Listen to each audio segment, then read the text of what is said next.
அட்ராக்ஷனை நாங்க ஒரு பையன்கிட்டயோ இல்ல வேற யாராவது ஒருத்தர்கிட்டயோ நாங்க எதிர்பார்க்கிறோம். ஆமா, நீங்க கண்ணை காட்டினாலே புரிஞ்சுக்கணும்னு. ஆனா ஆப்போசிட்ல பேசுறவனுக்கு ஓப்பனா வாய் திறந்து சொன்னா கூட சில சமயம் அவங்களுக்கு புரியாது.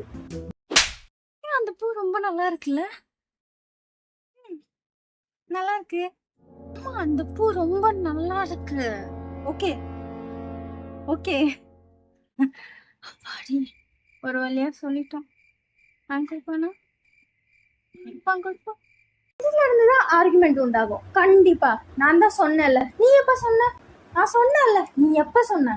நான் தான் சொன்னேன்ல, நான் எனக்கு பிடிக்கும்னு சொன்னேன், நீ வாங்கி தரணும்னு சொன்னா, நீ வாங்கி தரணும், எனக்கு பிடிக்குதுன்னா வாங்கி தரணும், அதுக்கு தான் நீ இருக்க. சிம்பிள். இப்படிதான் ஆர்குமெண்ட் ஸ்டார்ட் ஆகும். இதுக்கு இப்ப மூஞ்சு தூக்கி வச்சுட்டு உம்முன்னு இருக்கன்னு எனக்கு தெரியல. பூ எங்க? பூவா?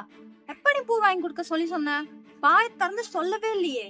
நீ ஏன் மனசுல நினைச்சிட்டு இருந்தா எனக்கு எப்படி தெரியும்? வாய் திறந்து சொன்னா தானே தெரியும். சொன்ன. இப்ப நான் பேசுறதுன்னா நீ கவனிக்கவே இல்லைல்ல? இல்ல, என்கிட்ட சொல்லல. என்ன லூசு மாதிரி பேசிட்டு இருக்க? நீ என்ன மென்டலா? ஆனா ஆர்குமெண்ட்ல நம்ம பசங்க பண்ற முக்கியமான ஒரு மோசமான தப்பு என்ன தெரியுமா? பேசாதீங்க.